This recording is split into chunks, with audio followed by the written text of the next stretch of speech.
நெல்லை அருகே தனியார் கால்நடை மருத்துவக் கல்லூரி துவங்குவதற்கு எதிர்ப்பு தெரிவித்து அரசு கால்நடை மருத்துவக் கல்லூரி மாணவிகள் போராட்டத்தில் ஈடுபட்டனர்.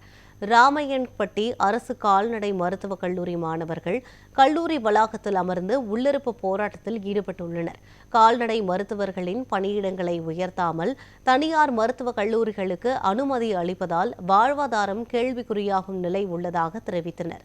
எனவே அரசு தனியார் மயமாக்குதலை கைவிட வேண்டும் என வலியுறுத்தி தங்களுடைய கோரிக்கைகள் நிறைவேறும் வரை உள்ளிருப்பு போராட்டத்தை தொடர்வோம் என மாணவிகள் தெரிவித்துள்ளனர்.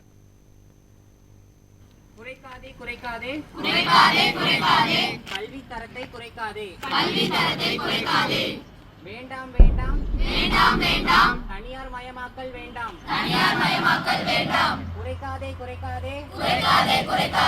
கல்வி தரத்தை குறைக்காதே ஆக்காதே மருத்துவத்தை வியாபாரமாக்காதே.